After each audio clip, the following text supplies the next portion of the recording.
할렐루야. 아멘. 네, 오늘 제목 일용할 양식입니다. 일용할 양식, 일용할 양식, 일용할 양식.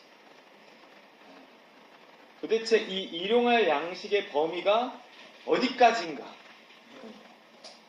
뭐 어디까지가 일용할 양식이에요? 어디까지가 일용할 양식이에요? 네.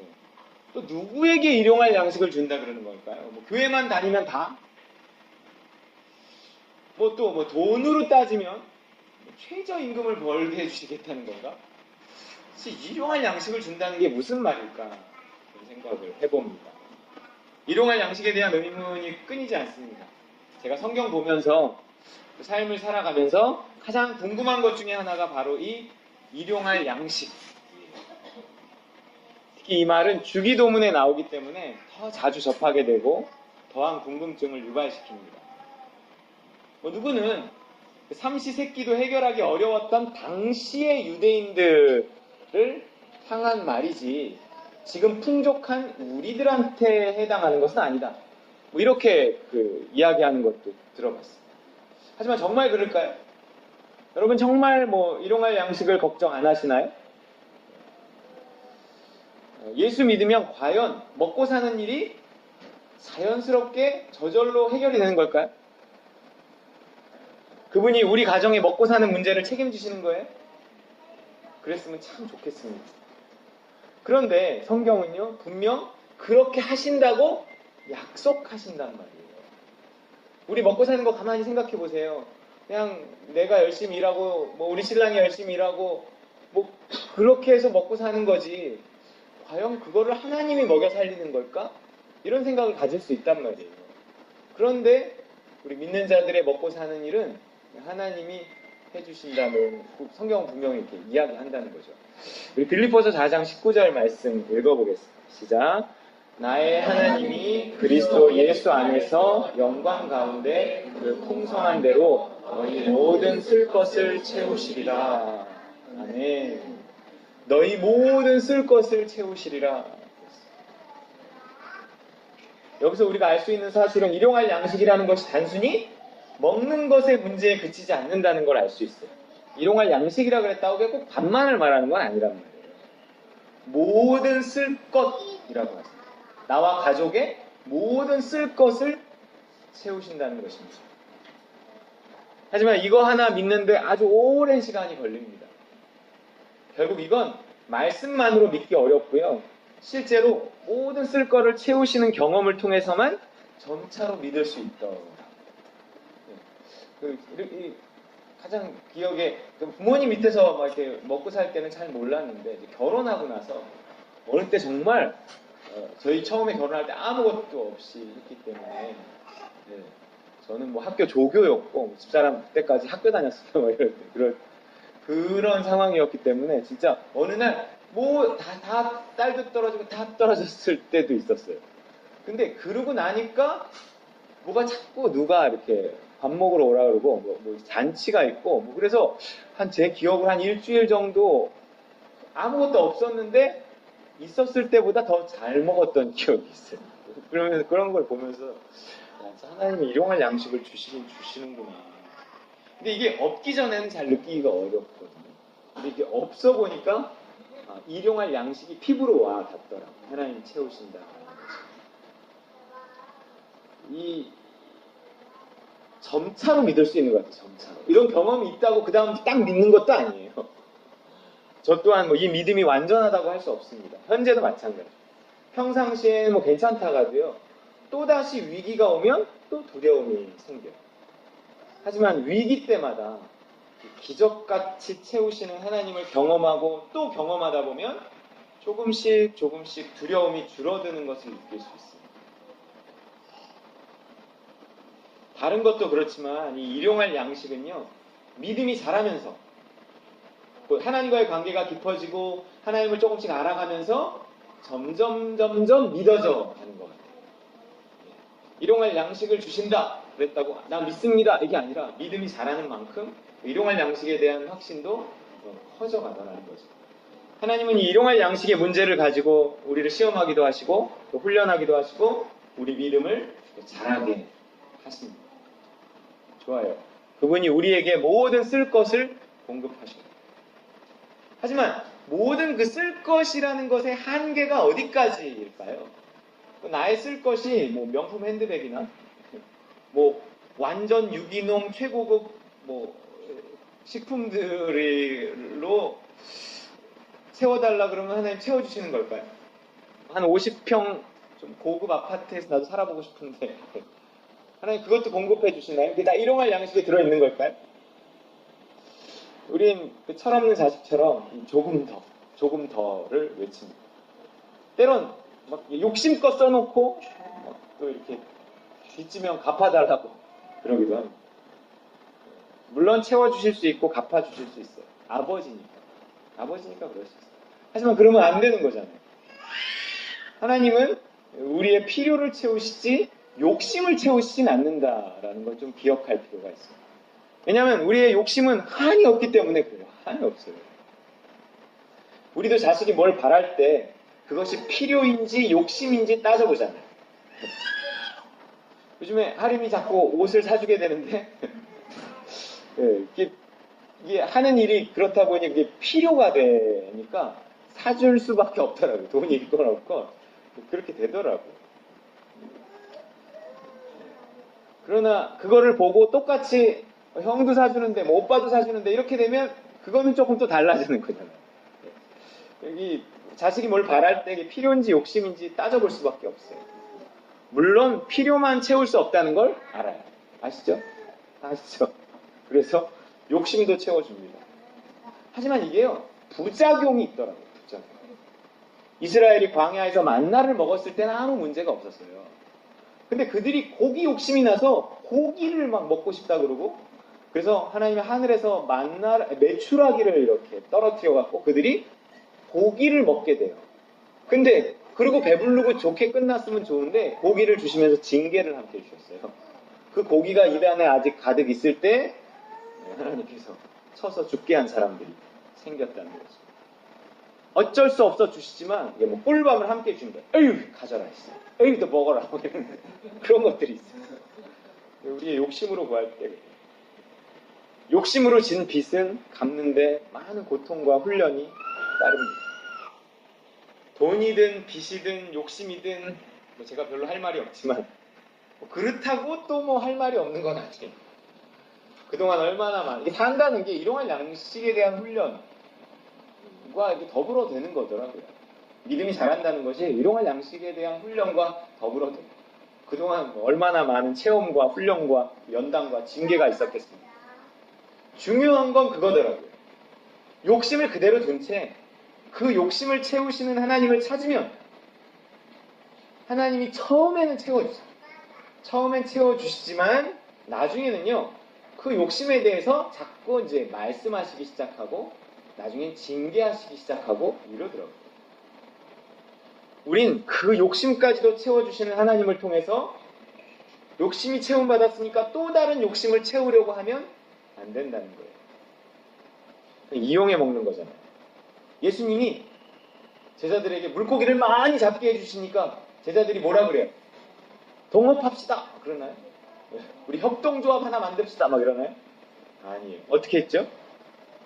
배와 그물을 버려두고 예수를 쫓았다.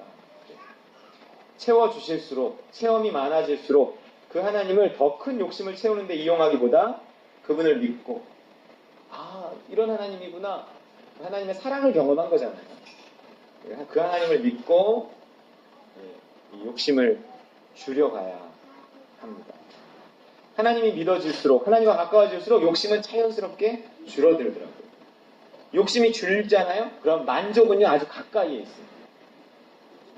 연하가 아주 가까이에. 사람은 만족할 때 행복한 법이거든요. 감사도 만족 속에 있습니다. 여러분 얼마나 만족하며 사십니까? 만족이 있어야 감사가 있고 기쁨이 있고 이러는데 욕심이 크면 그 만족도 없고 감사도 없고 기쁨도 없더라고요. 욕심을 줄여야 되는 이유가 만족과 기쁨과 감사를 위해서 우리 삶의 질을 올리기 위해서라도 욕심을 줄여야겠더라고요. 신앙은요 이 욕심과 싸우는 데 사용되는 거지 그 욕심을 채우는 데 사용되는 게 아니더라고요. 빛 대신 하나님과 가까워질수록 어둠에 속한 욕심이 물러가요. 욕심이 줄어들지 않으면서 신앙이 좋아졌다고 말하는 건 착각이에요. 착각. 이런 착각 되게 많아요. 자꾸 뭘 체험하니까 자기의 신앙이 좋아졌다고 생각해요. 나의 욕심을 하나님이 채워주셨다. 결국 이 말을 하는 건데 그 말이. 근데 그게 우리의 신앙을 물론 자라게 하는 건데 그게 꼭 좋은 믿음은 아니라는 거예요.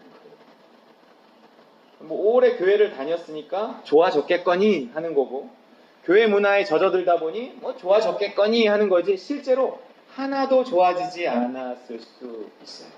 교회를 오래 다니다 보면 내 신앙이 좋아졌겠거니 이렇게 착각하는 경우가 많다는 거예요. 하지만 우리의 욕심을 들여다보면 진짜 우리의 신앙의 수준이 드러나요. 신앙이 자랄수록 욕심이 해결됩니다. 근데 어떤 사람은 신앙이 자란다고 하는데 욕심이 더 커지는 경우도 있어요. 그거는 사실 일종의 착각이에요. 나이가 들수록 이것저것 뭐 욕심이 많아져. 이건 신앙이 오히려 나빠지고 있다는 증거입니다. 욕심이 커지는 한 만족도 없고 감사도 없어요. 그 사람은 결코 일용할 양식을 채우지 못해. 어떻게 채워요? 어느 누구도 욕심을 다 채워줄 수 있는 사람은 없습니다. 사람도 하나님도 못 채웁니다. 그 사람은 일용할 양식을 못 먹어요. 스스로 일용할 양식을 너무 크게 만들어놨기 때문에 그 사람이 일용할 양식을 결코 채워지지 않습니다. 어느 누구도 욕심을 다 채워줄 수 없기 때문에 하나님이 우리의 일용할 양식을 채우시는 방식은 어떠냐? 우리의 내면을 은혜로, 사랑으로, 빛으로 채워서 욕심을 줄이시는 거예요. 욕심을 줄이는 거예요. 우리의 욕심. 그러면 그 사람의 일용할 양식이 보여요. 스스로도 이 정도가 일용할 양식이구나 하는 게 느껴진다. 욕심이 줄면 느껴져요. 욕심이 커지면 일용할 양식은 너무 커져요. 그래서 하나님 은혜를 주셔서 우리로 일용할 양식의 범위가 어느 정도인지 스스로도 느끼게 하시고 하나님이 그리고 나서 그거를 채워주시는 거죠. 그랬을 때 일용할 양식이 어느 정도 보이는 상태에서 이렇게 채워주셨을 때 작은 것에도 감사가 있더라고요. 작은 채움에도 행복이 있어요. 욕심의 문제를 해결하지 않고 하나님 아무리 부어주셔봤자 이게 조금 더를 외치지 만족과 감사와 행복이 거기 없더라고요. 안 그랬으면 이런 말씀 안 하셨을 거예요. 디모데전서 6장 8절 말씀. 시작. 우리가 먹을 것과 입을 것이 있은즉 족한 줄로 알 것입니다. 먹을 것과 입을 것 정도로 우리가 만족할 수 있을까요? 우리 영의 상태가 그 정도까지 되어야 한다는 거예요. 먹을 것과 입을 것이 있다는 이유로 만족하고 감사할 수 있는 상태까지 가야 그 사람의 일용할 양식이 비로소 채워집니다. 미니멀리즘 뭐 이런 게 있어요. 그 미니멀리즘 단순화하고 최소화한다는 건데 미니잖아요. 맥시멀리즘이 아니에요. 미니멀리즘. 단순화하고 최소화한다는 건데 이걸 그 삶의 양식으로 가져와서 적용한 게 미니멀 라이프라고 합니다. 일본에서 많이 유행했고 우리나라에서 요즘에 유행을 하고 있어요. 이건 경제가 안 좋아지면서 어쩔 수 없이 사람들이 자기의 삶의 형편을 스스로 어떻게 낫게 하기 또 어려운 상황일까. 그렇다면 차라리 그것을 추구하자. 뭐 이런 좀 경향인 것 같아요. 집안에 최소한의 것만 두고 이런 사람들 집 안 사진 이렇게 책에 나오거든요. 아무것도 없어요. 집에. 아무것도 없어요. 거의 없어요. 거의 없어요. 그리고 인간관계조차도 방만하게 하지 않아요. 꼭 필요한 사람들과만 관계를 갖고 욕심을 줄여가며 최소한의 생활비로 생활을 하는 겁니다. 이 사람들의 하나 같은 말은 자유롭다. 자유롭다. 저 디모데전서 6장 8절을 적용한 삶이 아닐까 생각을 합니다. 물론 성경은요, 뭐 불교처럼 뭐 무소유라든지 뭐 가난만을 말하지는 않습니다. 바울의 말처럼 가난에 처할 줄도 알고 풍부에 처할 줄도 아는 것이 성숙이죠. 그럼에도 불구하고 현대 물질 문명을 살아가는 우리의 태도, 특히 경제가 어려운 요즘 같은 이 가뭄의 때를 살아가는 지혜는 미니멀 라이프가 맞는 것 같습니다. 그래서 저도 조금씩 집안 물건을 갖다 버리고 있어요. 원래 정리하는 걸 좋아하긴 하는데 제가 조금 그거를 얼마나 뭐 하겠습니까마는 그렇게 하고 자녀들에게 그거를 물려주는 것이 많은 것을 물려주는 줄 수도 없지만 많은 것을 물려주는 것보다 그런 어떤 삶의 태도나 자세를 물려주면 우리 자녀들이 살아가는 시대가 그렇게 풍성하기 어려운 시대일 텐데 오히려 더 좋은 것을 물려주는 것이 아닐까 이제 그런 생각이 조금씩 들더라고요. 그러나 이게 부호로 그치고 말 확률이 큰 건 결국 미니멀 라이프라는 건 욕심을 다스릴 때 가능한 거거든요. 근데 욕심을 다스릴 방법이 우리에게 없어요. 욕심을 또 의지로 누르잖아요? 그러면 사람이 기쁘지 않습니다. 행복하지 않아요. 은혜 없이는 도달하기 어려운 삶입니다. 하지만 은혜가 있으면 가능하다는 거예요. 은혜가 있다는 것은 우리가 하나님 나라에 속해 있다는 거예요. 하나님 나라에 속해 있다는 것은 뭐냐면 내가 지금 기도하고 있다는 거고 순종하며 살고 있다는 거예요. 그 순종하며 사는 삶, 또 하나님 나라에 거하는 삶을 전제로 일용할 양식을 주신다는 거죠. 우리가 하나님 나라에 있잖아요. 마음에 기쁨이 있잖아요. 그러면 뭐가 없어도요. 견딜만 하고 살만 하거든요. 거기에 만족이 있고 감사가 있고 그 나라에서만 그 일용할 양식이 공급되는 거예요. 아니면 줘도 끝이 없어요. 여러분 일용할 양식을 확실히 보장받고 싶다면 그래서 먹고 사는 걱정 없이 살고 싶다면 늘 하나님 나라 안에 거해야 되는 거예요. 그러니까 그리스도 안에 있을 때 일용할 양식이 보장돼요. 똑같은 걸 공급받아도 그리스도 안에 있어야 하나님 나라 안에 있어야 그게 일용할 양식이 돼서 일용할 양식이 채워지니 기쁘고 감사하고 만족하고 행복한 거지 같은 걸 주고 아니 더 많이 줘도 내가 하나님 나라에 있지 않으면 그게 그 많은 것들이 다 일용할 양식을 나의 일용할 양식을 다 채우지 못한다는 거예요. 그러니까 행복하지가 않아요. 빌립보서 4장 19절 말씀 다시 보겠습니다. 시작. 나의 하나님이 그리스도 예수 안에서 영광 가운데 그 풍성한 대로 너희 모든 쓸 것을 채우시리라. 잘 보세요. 우리의 쓸 것을 어디서 채우세요? 그리스도 예수 안이에요. 저게 하나님 나라 아니거든요. 내가 은혜 안에 있을 때 그분의 공급하심이 있고 은혜 안에서 받은 공급만이 내가 뭔가 은혜가 채워져 있을 때 그때 하나님이 일용할 양식을 이렇게 공급하시잖아요. 그러면 거기에 어떤 풍성함이 느껴진다는 거예요.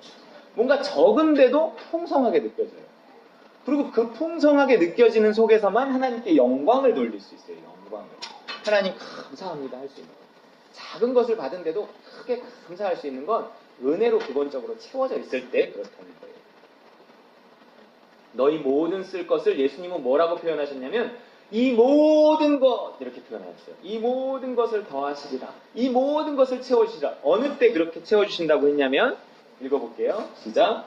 그런즉 너희는 먼저 그의 나라와 그의 의를 구하라. 그리하면 이 모든 것을 너희에게 더하시리라. 저게 뭘 많이 주시겠다는 게 아니고요. 일용할 양식을 주시겠다는 건데 그의 나라에 있을 때 먼저 그의 나라를 구하고 내가 그의 나라에 있어야 하나님이 채워주심이 우리의 일용할 양식이 된다라는 거예요. 내가 하나님의 나라에 있지 않은 상태에서 하나님이 아무리 채워주셔봐야 조금 더 이러지 만족도 없고 기쁨도 없고 감사도 없어요. 그의 나라에서 채워주시니까 먼저 그의 나라를 구하라는 거예요. 그의 나라를 들어가기 힘쓰라는 겁니다. 오늘 내가 제일 먼저 일어나서 기도하는 것이 하나님의 나라에서 하루를 살기를 그래서 구해야 되는 거예요. 하나님, 오늘도 하나님의 나라가 임하게 해주세요. 하나님, 내가 오늘도 주님의 음성을 들으면서 복종하며 하나님 나라 안에 거하게 해주세요. 예수님의 이름으로 기도드립니다. 아멘. 하는 기도가 우리에게 날마다 아침마다 순간마다 있어야 된다는 거예요. 왜냐하면 거기만 일용할 양식이 있고 행복이 있어요. 그분의 인도하심과 도우심을 구하며 오직 믿음으로 순간순간을 선택하며 살아갈 때 우리 하나님 나라 가운데 있을 수 있습니다. 날마다 이 씨름해야 돼요. 내가 죽고 예수가 살고 세상에 대해서 죽고 하나님의 나라에 대해서 살아나는 겁니다. 그 순종의 길에서 그 하나님의 나라에서 필요한 모든 것이 공급될 뿐만 아니라 그 하나하나를 받을 때마다 감사가 있고 기쁨이 있어요. 그 나라에 깊이 들어갈수록 욕심의 문제가 해결되기 때문입니다. 하나님 나라 입구에서 서성이는 사람은 받아도 만족함이 없으니 행복하지 않아요. 일용할 양식은 내 마음대로 사는 삶에서 공급받는 게 아니라는 겁니다. 순종을 전제로 받는 누림 중에 하나가 일용할 양식이에요. 그리스도 안에 있을 때, 하나님 나라 안에 있을 때, 그분의 통치에 복종할 때 주시는 거예요. 그렇지 않고 내 마음대로 살면, 믿는다 하지만 믿지 않고 살면 내 스스로 일용할 양식을 책임져야 해요. 심히 피곤한 삶이 되는 거예요. 하나님 나라 안에 있지 않, 하나님 나라에 있으면 하나님이 나에게 채워주신다는 믿음을 가지고 어떤 일이든 해요. 근데 하나님 나라 밖에 있으면 내가 먹고 살아야 된다라는 생각이 계속 듭니다. 왜냐하면 하나님 나라 밖에 있다는 건 에덴을 떠난 상태가 된다는 거잖아요. 그 노동에 대한 저주가 있는 것이거든요. 먹고 사는 일 하나만으로도 버거운 것이 우리네 일생입니다. 채울 수 없는 욕심을 채우려고 발버둥치는 삶, 그러면서도 있는 사람은 있는 대로 불행하고 없는 사람은 없는 대로 불행한 게 우리 운명이에요. 에덴의 동쪽이라고 하는 거예요. 하지만 에덴을 회복한 사람, 하나님 나라 안에 거하는 사람, 선악과를 돌려드리고 오직 순종하며 사는 사람은 일용할 양식을 보장받고 쉴 수 있다는 거예요. 믿음대로 믿음만큼만 했는데도, 그래서 일한 것 같지 않은데도 다 먹고 살아. 큰 부자는 아니어도 만족이 있고 감사가 있고 기쁨이 있어요. 그러니까 누구도 별로 부럽지 않아요. 그 미니멀 라이프 하는 사람들이 하나같이 하는 말이 난 누구도 부럽지 않다. 뭐 이렇게 써놨어요. 인생의 목표가 소유에 있지 않고 그분과의 관계, 하나님의 자녀로 살아가는 그 존재에 있는 거죠. 존재. 똑같은 돈을 벌어도 내가 현재 하나님 나라에 있잖아요. 그럼 그것이 일용할 양식이지만 하나님 나라에서 멀어지면요. 멀어진 만큼 똑같은 걸 받는데도 거기에 부족함과 결핍이 있어요. 무슨 얘기인지 아시겠죠? 일용할 양식이라는 건 얼마 이게 아니에요. 내 상태예요. 상태. 우리가 지금 우리 삶의 결핍이라고 느끼는 것은 그 나라에서 멀어졌기 때문입니다. 그분과의 관계에서 멀어질 일이 있기 때문에 그래요. 부족하다고 느낀다면 더 달라고 기도하기 전에 더 가까워지게 해달라고 기도해야 돼요. 주의 뜻 이루는 삶이 되게 해달라고 기도해야 됩니다.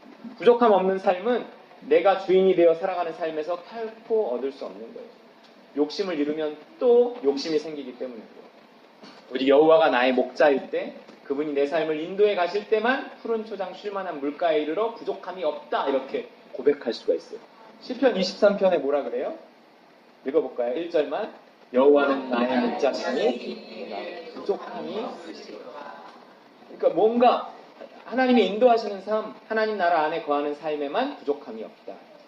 뭐라고 또 고백해요? 내 잔이 넘치나이다. 얼마나 감사한가. 이러는 거예요. 거기가 여호와의 집이라는 거예요. 여호와의 집. 내가 하나님 나라 안에 있을 때 뭐든지 이렇게 감사하고 작은 것에도 막 넘치게 느껴지고 넘치는 기쁨이 있고 넘치는 감사가 있고 하나님 나라 안에 있을 때 거기에만 일용할 양식이 공급되는 것입니다. 지금은 경제적인 가뭄에 영적인 가뭄의 시대예요. 누가 뭐래도 그랬습니다. 어떻게 살아남으실 건가요? 어떻게 일용할 양식을 공급받을 거예요? 오늘 엘리야가 우리에게 말해준다는 거예요. 여러분 가뭄은요 국가적인 재앙이에요. 나라님도 어찌할 수가 없어요. 지금 우리나라도요. 북한도 지금 먹고 사는 것 때문에 저러는 거잖아요. 미국도 가뭄에 살아남으려고 발버둥치고 있어요. 하지만 한계가 있어요. 이 가운데 살아남을 사람 누구인가? 아니 어떤 사람을 하나님께서 살리실 건가 하는 거예요. 순종하는 사람이에요. 순종하는. 하나님 나라에 있는 사람은 순종하는 사람이에요. 왕조차도 버거워하는 긴 가뭄에 엘리야 선지자는 아주 잘 살아남았어요. 쌓아놓은 부로 살아남은 게 아니었어요. 일용할 양식으로 살아남았어요. 기적적으로. 그 일용할 양식이, 그 기적이 어디에서 일어나는가? 순종의 길에서 일용할 양식을 공급받더라는 거예요. 하나님의 말씀에 민감하게 반응해서 순종하고 또 순종하는 중에 살아남은 거예요. 그냥 한 자리 가만히 앉아있었는데 살아남은 게 아니었어요. 순종해서 움직일 때 살아남았어요. 가뭄이 시작되자 하나님이 엘리야에게 말씀하세요. 뭐라 그러죠? 여호와는 나의 목자시니. 시작. 여호와의 말씀이 엘리야에게 임하여 이르시되 너는 여기서 떠나 동쪽으로 가서 요단 그릿 시냇가에, 거기까지만 읽겠습니다. 또 여호와의 말씀과 같이 하여서 순종했어요. 엘리야 어떤 시냇가에 숨었는데 거기 까마귀가 아침과 저녁으로 날아와갖고 떡과 고기를 물어다 준 거예요. 하지만 엘리야를 살린 게 까마귀였을까요? 까마귀가 나 먹여 살렸다고 까마귀를 섬기면 되겠어요? 그건 아니죠. 물질을 공급하시는 통로에 대해서 우리가 고마워해야 하지만 그렇다고 그것의 종이 되면은 안 돼요. 엘리야를 살린 것은 여호와의 말씀이었어요. 그 말씀을 따라 동쪽으로 옮겨왔기 때문에 먹고 살 수 있었어요. 하루하루 우리가 순종하는 것은요, 우리의 일용할 양식과 상관이 있다는 거예요. 내가 오늘 왜 순종해야 되냐면 그 순종을 통해서 내가 먹고 사는 일과 상관이 있기 때문에 그래요. 결국 지금 먹고 살더라도 자꾸 순종하지 않으면 어느 순간 일용할 양식이 끊어집니다. 이스라엘이 광야에서요, 버섯처럼 구름을 이렇게 그 구름 아래에 있었단 말이에요. 그 구름이 근데 어느 날 움직여요. 근데 안 움직이면 이 떼약볕 아래 이 하나님의 보호도 없고 만나도 안 내려요. 하늘에서 내리기 때문에 굶어 죽는 거예요. 뭔가 하나님을 바라보고 그 음성에 민감하게 반응할 때 우리의 일용할 양식도 공급된다 하는 거죠. 왜냐면 하나님 나라를 따라다녀야 돼요. 내가 하나님 나라 안에 늘 순종을 통해서 기도하고 순종하는 것을 통해 늘 하나님 나라 안에 있어야 일용할 양식도 그 안에서 공급된단 말이에요. 하지만 그는 늘 어느 순간 움직일 수 있어요. 그래서 넘겨보세요. 다시 여호와의 말씀이 임해서 뭐라 그러죠? 9절 시작. 너는 일어나 시돈에 속한 사르밧으로 가서 거기 머물라. 내가 그곳 과부에게 명령하여 내게 음식을 주게 하였느니. 기왕이면 부자에게 보내셨으면 좋으련만 가난한 과부에게 보내셔서 함께 먹고 사는 기적을 체험하게 하시죠. 아무것도 없는 산속에서 살리시더니 이제는 아무것도 없는 가난한 과부 집에서 살리십니다. 사람의 생각대로 움직인다면 결코 가지 않을 길이에요. 하나님은 그 좁은 길에서 먹여 살리시고 그래서 영광 받으시고 우리를 자라나게 하십니다. 선악의 판단을 내려놓으니 에덴 동산이 펼쳐지는 거예요. 십자가 있는 곳에 부활이 있고 하나님의 영광이 있어요. 죽어야 살아요. 내 생각대로 내 뜻대로 가는 길에 일용할 양식은 보장되지 않습니다. 어떻게 하든 기도하고 순종해서 오늘을 천국에서 살아야 돼요. 그래야 먹고 삽니다. 여러분 먹고 사는 것을 넘어서 열매 맺고 쓰임 받을 수 있어요. 이런 사람은요 어떤 가뭄 중에라도 하나님 먹여 살립니다. 주의 음성을 듣고 순종하고 또 순종해서 이 가뭄을 이 더위를 넉넉히 이겨내시는 우리 따릉과 누림 식구들 다 되시기를 주님의 이름으로 축원드립니다. 주신 말씀 우리 기억하며 기도하겠습니다.